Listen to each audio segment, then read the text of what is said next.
The tide was going out. Amelia Kessler stood at the edge of the stone wharf with salt wind pulling at her flaxen gold hair and nothing in her pockets but a copper coin and a folded map of a coastline she would never reach. The merchant vessel she'd booked passage on 3 weeks ago, the one Malcolm had sworn he'd pay for, the one Malcolm had promised was their fresh start, was already pulling away from the dock, its gangplank hauled up, its crew shouting orders she couldn't hear over the crash of the harbor waves. He'd taken her savings, all of it. Every coin she'd earned selling hand-drawn maps at the trade markets along the southern corridor. He'd taken the leather purse from under the mattress while she was settling their account at the inn, and he'd walked onto that ship without her. And now the vessel was catching wind in its sails, and the harbor was emptying, and she was standing on a dock in a port town where she knew no one, owned nothing, and had nowhere to go. The copper coin was warm in her fist. Enough for a cup of broth. Not enough for passage. Not enough for a room. Not enough for anything that resembled a plan. 2 years.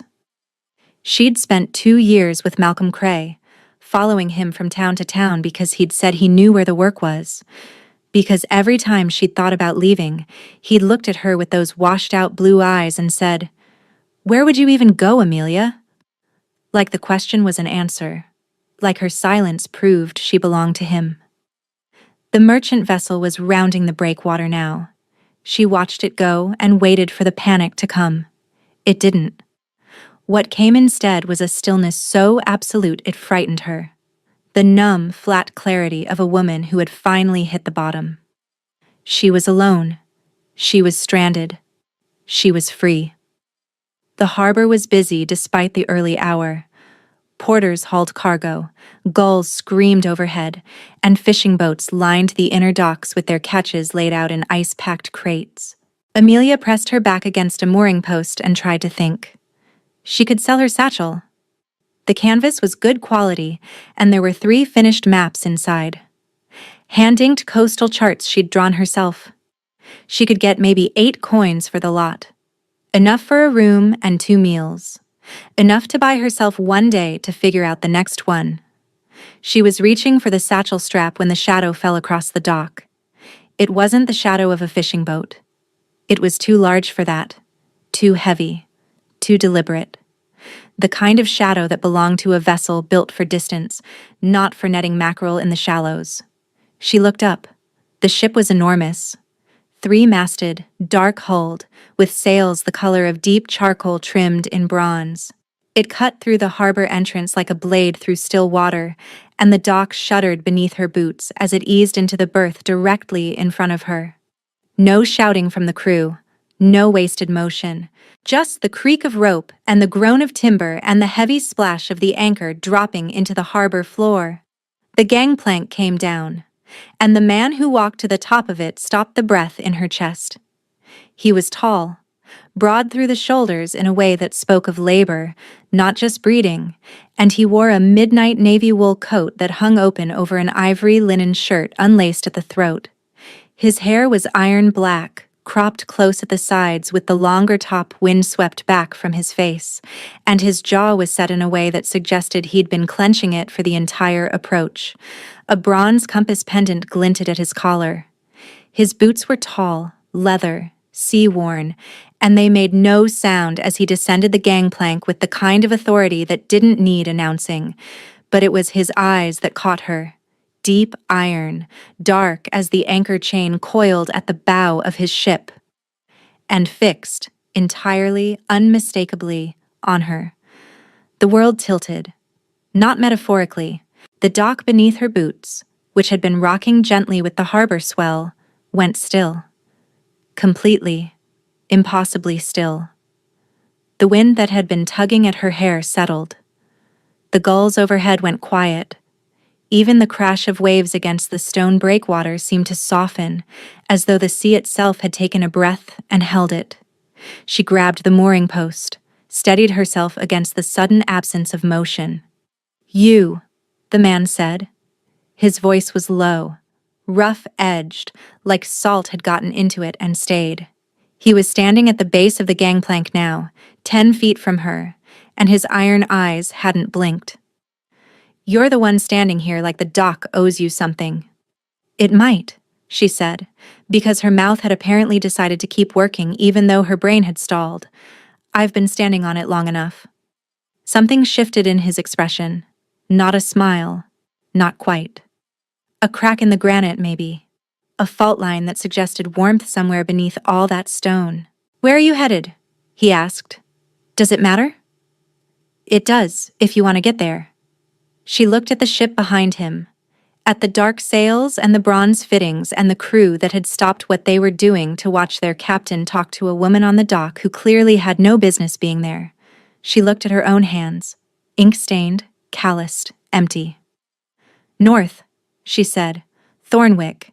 There's a cartographers' guild that buys coastal maps." "Thornwick is 3 days by sea." He studied her. Not her body. Her situation. The satchel over her shoulder. The boots that had seen too many miles. The way she held herself like a woman who'd been holding herself up alone for a very long time. "You don't have passage." It wasn't a question. "I don't have anything," she said, and she hated that her voice cracked on the last word. She pressed her lips together, lifted her chin. "I had passage. On the vessel that just left. She stopped, swallowed. "Someone took my coin and boarded without me." The man's jaw tightened. She watched the muscle flex beneath his skin, watched his hands curl at his sides, and something about the controlled precision of that anger made her pulse stutter. "Get on," he said. She stared at him. "Get on," he repeated. He didn't step closer, didn't reach for her, just stood at the base of his gangplank with the sea behind him and that iron dark gaze locked on hers. "Don't look back. I don't know who you are." "Gareth Strand." He said it like it should mean something. When her expression didn't change, something else cracked in his face.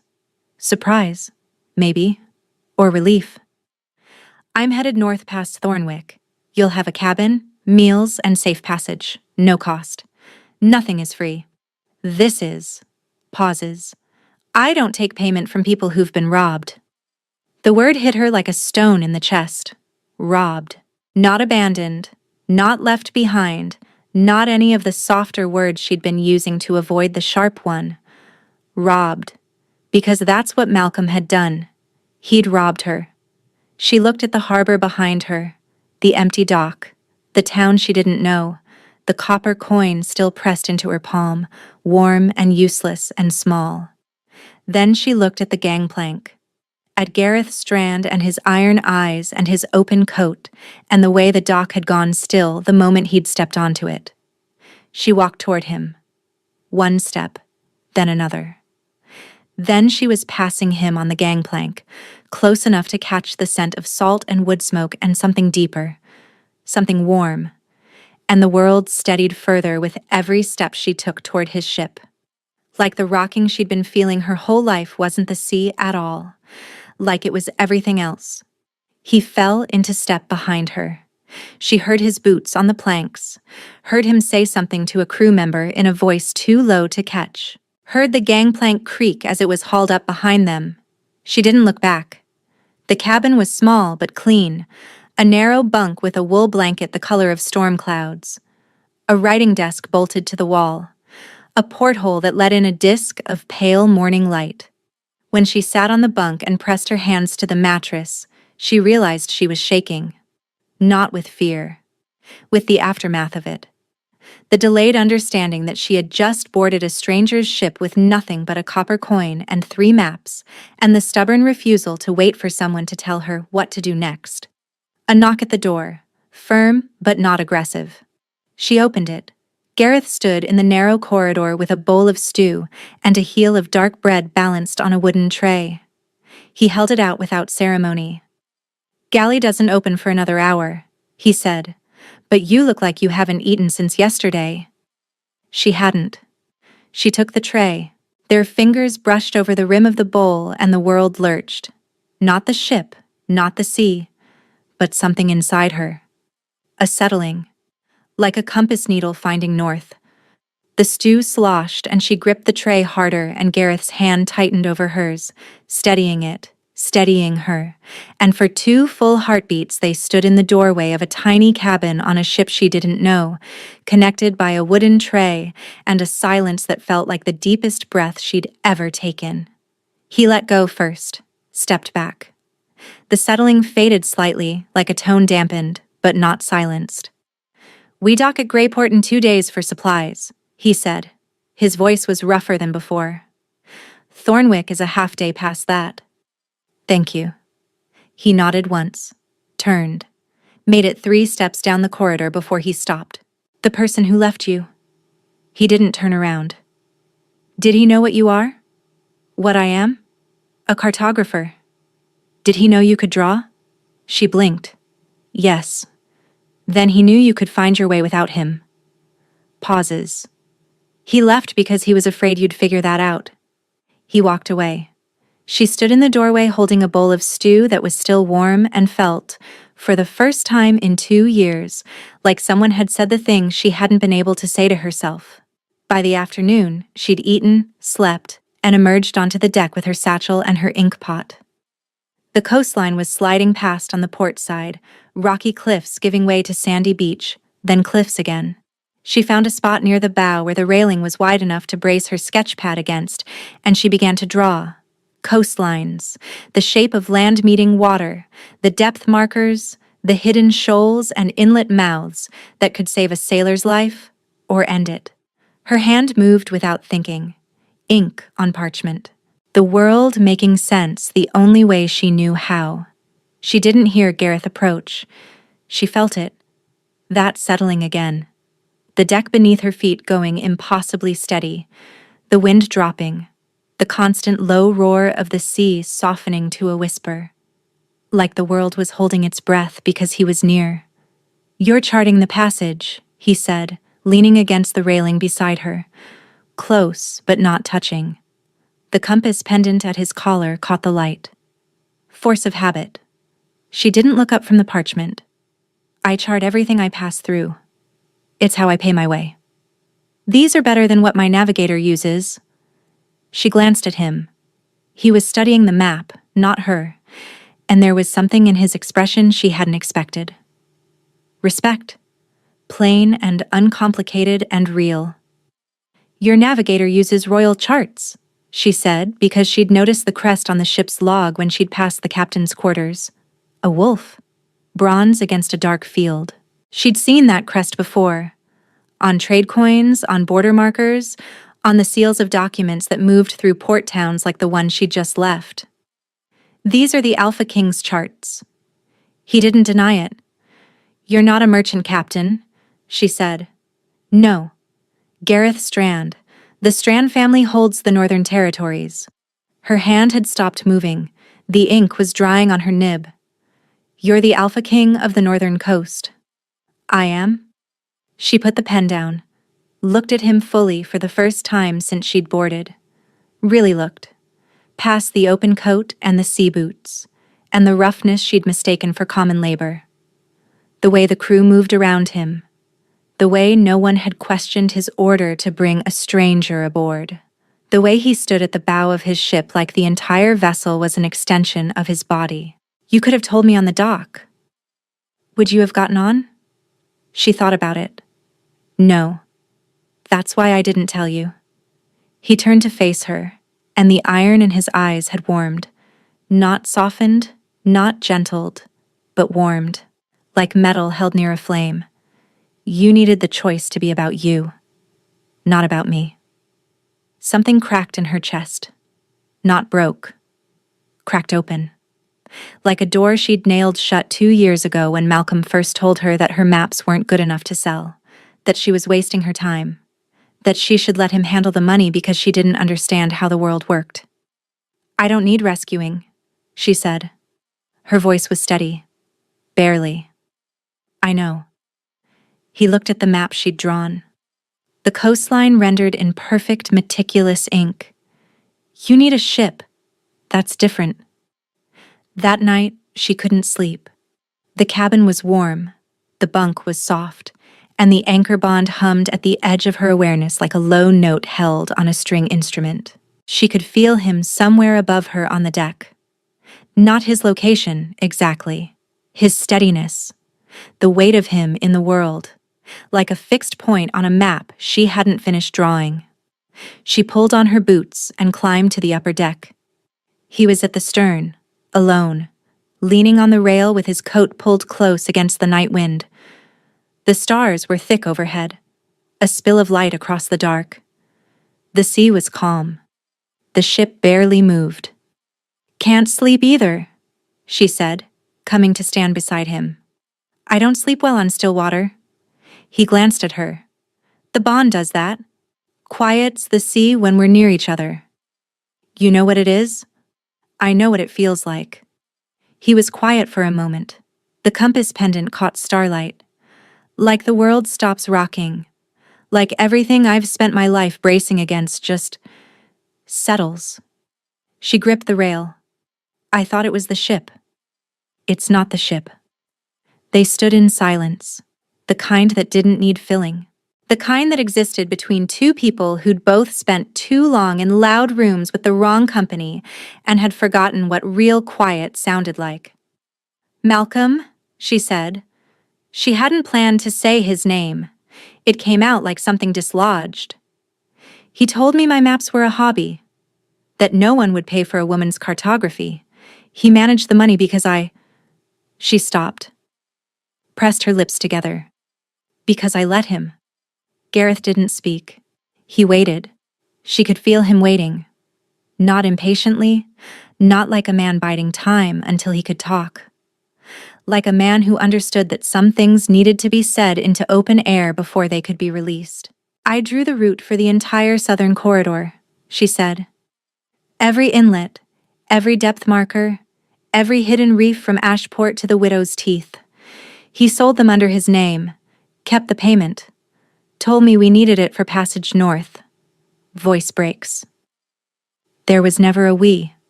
There was just him, taking, and me, pretending I couldn't see it. Gareth's hands tightened on the rail. She could see the tendons flex in his forearms where his sleeves were pushed back. Could feel the bond between them vibrate like a struck chord. And the sea, the already still sea, went glass flat around them.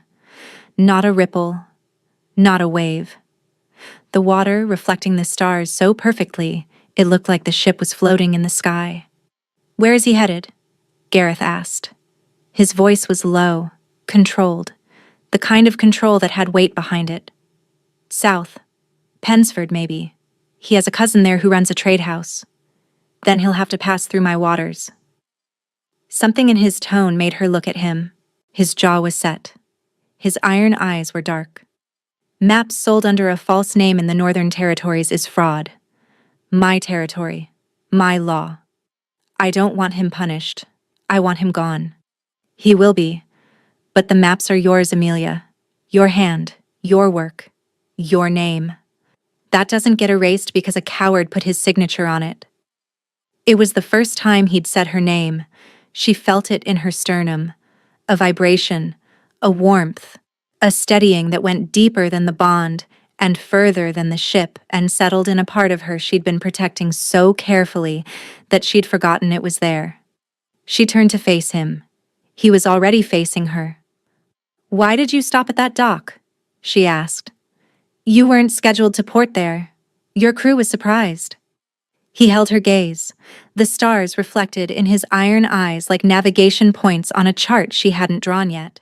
"I felt the anchor," he said, "from the open water. A pull I've never felt before, toward a harbor I had no reason to enter." He lifted one hand from the rail and held it between them, palm up, not reaching for her, offering. "I told my helmsman to turn. He asked why.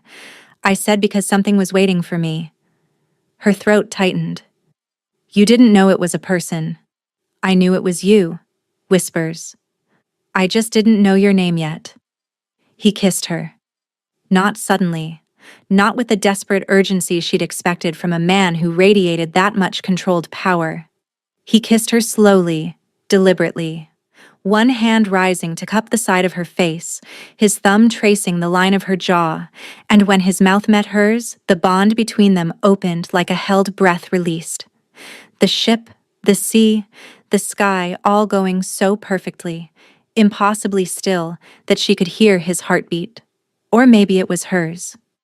Maybe it didn't matter anymore, which was which.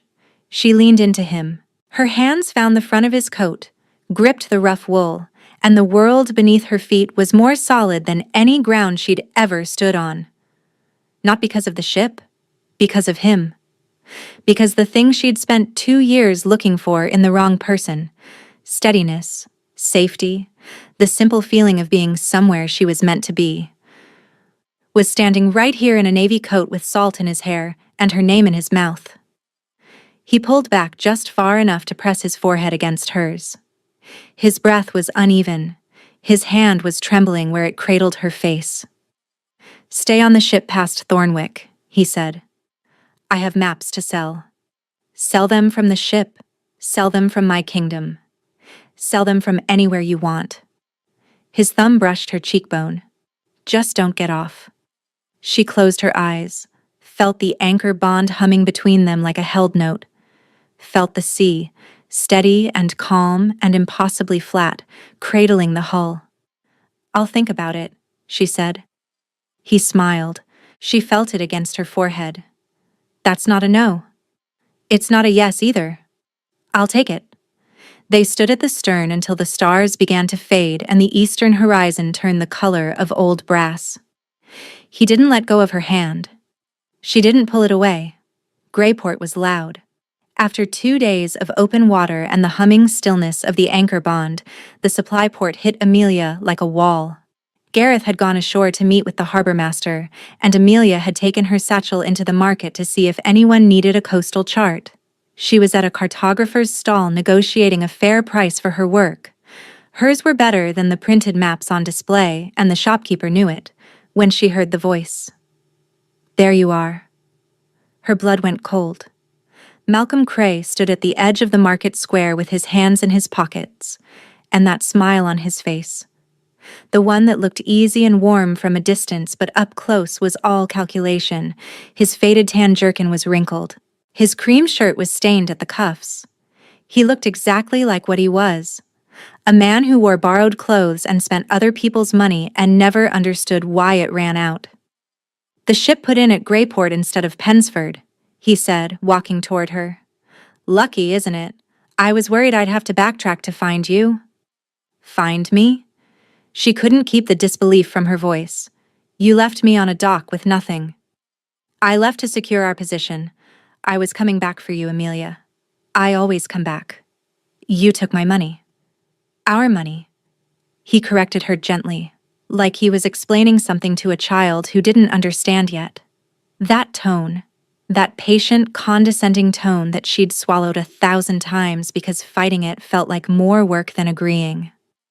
"And I used it to book passage south because there's real work in Pensford, real connections. I was going to send for you once I was settled." "Send for me." She repeated the words, tasted them. They tasted like the last 2 years, flat and stale and wrong. Like luggage. Like my partner. He reached for her arm. She stepped back. "Don't." "Amelia." I said don't. Her voice was louder than she'd meant. The cartographer behind the stall looked up. 2 women carrying baskets paused. A dockworker glanced over his shoulder. "Good. Let them look. Let someone see this for what it was." "You didn't take our money, Malcolm. You took my money. Coins I earned drawing maps you told me no one would buy, that you then sold under your name. You didn't go to secure a position. You went because you thought I'd be stuck. Because you thought I'd have nowhere to go, and no way to follow, and I'd be sitting on that dock when you decided you needed me again." His smile flickered. The warmth fading, the calculation showing through. "You're being dramatic." "I'm being honest. For the first time in 2 years, I'm being honest." She pulled her satchel strap tighter across her shoulder. Her hands were shaking, but her voice was not. "I'm not coming with you. I'm not waiting for you. I'm not yours to send for or come back to or leave behind whenever it suits you. We're done. You don't have anywhere to go. I have everywhere to go. She held up the map she'd drawn on the ship. The coastline from the harbor to Greyport, rendered in perfect ink, better than anything in the stall behind her. I've always had everywhere to go. You just kept telling me I didn't. Malcolm stared at her. His washed-out eyes narrowed. He opened his mouth to speak, and stopped, because Gareth Strand was standing behind her. The lady said you're done, Gareth said. He didn't raise his voice. He didn't need to. The two crew members flanking him were enough context. The bronze compass pendant and the wolf crest on his coat were enough context. The iron in his eyes was more than enough. Malcolm looked at Gareth. Looked at the crew. Looked at Amelia, standing between them with her chin up and her maps in her hand and her shaking hands and her steady voice. You found someone new already. He tried to make it sound mocking. It came out thin. I found myself, Amelia said. You just happened to lose me first. Malcolm left, backing away through the market crowd with that flickering smile finally gone, replaced by the tight expression of a man who'd just realized everyone could see him clearly. Gareth watched him go. Then he turned to Amelia, and the iron in his eyes had warmed. You didn't need me for that, he said. No. She looked at him, at the compass pendant and the open coat, and the steady, unshakable presence of him in the middle of a loud, chaotic port where everything was moving except the ground beneath her feet. But I'm glad you were here. He held out his hand. She took it. The anchor bond settled between them like a deep breath, and the market went on around them, and for the first time in her life, Amelia held someone's hand, not because she needed to hold on, but because she wanted to. The ship left Greyport with the evening tide. They stood at the bow together and watched the port shrink behind them and the open water stretch ahead, dark and silver and endless. The stars came out one by one. The sea was calm. Thornwick is tomorrow, Gareth said. I know. Are you getting off? She looked at the charts she'd spread across the captain's desk that afternoon, the ones his navigator used, the ones stamped with the royal crest. She'd already found 3 errors. She'd already begun correcting them. She'd already started drawing the stretch of coast between Greyport and Thornwick in finer detail than anyone in his kingdom had ever mapped it. No, she said. He looked at her. She felt the weight of that look, the relief he wouldn't say aloud, the want he held in check, the steady, patient attention of a man who had turned his ship toward a harbor he had no reason to enter because something in the water told him to. Then stay, he said, not as a passenger, as my cartographer, as my... He stopped. His jaw worked. The compass pendant glinted at his throat. As whatever you want to be, for as long as you want to be it. Your cartographer, she said. That's the official title, yes. And the unofficial one? He stepped closer. The bond opened between them like the sea parting for the bow of a ship, and the deck went still, and the wind dropped, and the stars reflected so clearly in the water that it looked like they were sailing through the sky. Mine, he said, whispers, if you'll have me. She leaned up, pressed her mouth to the corner of his jaw, where the roughness met the warmth, and felt him shudder. Felt the bond anchor them both to the same fixed point. Not a place, not a harbor, but each other. I'll have you, she said, but I keep my own cabin. He laughed, low and rough and real, and it was the best sound she'd ever heard on open water. You keep your own cabin, and my own maps, and your own maps. And if you ever touch my coin purse. He kissed her temple. I will personally throw myself into the sea. Good. She leaned against him. His arm came around her shoulders, heavy and warm and steady. The ship sailed north. The stars burned overhead. The sea was still. 3 months later, the maps were spreading. Amelia stood in the chart room of Gareth's coastal keep. Her chart room now. though the brass nameplate on the door still made her chest tight every time she read it. A. Kessler, Royal Cartographer, and pinned the final section of the Northern Coast map to the wall, 12 feet wide when fully assembled. Every inlet, every depth marker, every hidden reef and tidal pattern from the southern harbors to the ice flows of the far north, rendered in her hand, under her name. The guild at Thornwick had bought 3 copies before the ink was dry. 2 more commissions had come from merchant captains who'd seen the charts aboard Gareth's ship. The harbormaster at Greyport had replaced every map in his office with hers, and sent a letter asking if she'd consider charting the eastern passages next. She would. After lunch. After she'd finished this last section and hung it properly and stood back to see it all at once. The whole coastline, the whole picture, the whole world she'd mapped with her own 2 hands while the man she loved steered the ship in the sea stayed calm beneath her feet. The door opened behind her. "You missed lunch," Gareth said. He was leaning in the doorway with his arms crossed, and his iron eyes warm, and his compass pendant catching the light from the window, and he was looking at her the way he always did when he found her here. Like the chart room was his favorite room in the keep. Like the woman standing in it was his favorite thing in the world. "I'm almost done." "You said that 2 hours ago." "I meant it 2 hours ago. The tidal patterns in the straits were wrong. I had to redraw the whole eastern edge." He crossed the room, stood behind her. His hand settled on her waist, warm, deliberate, steady, and he rested his chin on the top of her head and looked at the map she'd made. "It's extraordinary," he said. "It's accurate. That's all a map needs to be." "It's extraordinary," he repeated, and he wasn't talking about the map anymore. She leaned back into him, felt the anchor bond hum between them, quieter now than it had been at sea, but still there, always there. The world steady when he was near. The noise and chaos of everything else softening to a whisper when his hands were on her waist and his heartbeat was at her back. "I got a letter today," she said. "From whom?" "The Cartographers' Guild in Pensford." She paused. Let the silence hold.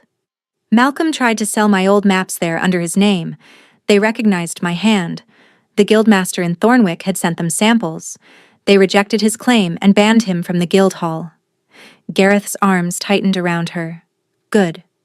He sent me a letter too, asking if I'd vouch for him. Said he was struggling. Said he missed me."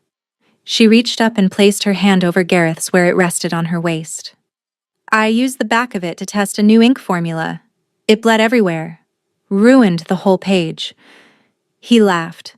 That low, rough, real laugh that she'd first heard on the deck of his ship under the stars. The laugh that still made the anchor bond sing. "I love you," he said. He said it simply, the way he said everything that mattered. Plainly, directly, like the truth was the only language he spoke. She turned in his arms, looked up at him. The iron-dark eyes that had been the first thing to steady her world. The jaw that tensed when he was angry on her behalf. The compass pendant she'd started calling his tell because he always reached for it when he was thinking about her. "I love you," she said, "and I'm keeping the chart room. It was always yours." She kissed him, slowly, deliberately, the way he'd kissed her that first night at the stern of his ship, when the sea went still and the stars came down and she'd decided, not in that moment, but in all the moments since, that the best map she'd ever draw was the one that led her here. The chart room was warm. The keep was quiet. Outside the window, the harbor stretched wide and silver under the afternoon sun, and somewhere beyond the breakwater, the open sea was waiting. She'd chart it all. Every coastline, every hidden passage, every distance between where she'd been and where she was going. And the world beneath her feet would stay steady. Not because of the ground or the ship or the stone floor of a chart room in a coastal keep. Because of him. Because of her. Because of the anchor they'd become for each other. The map on the wall was 12 feet wide, and it was hers and it was extraordinary, and she was never, ever looking back.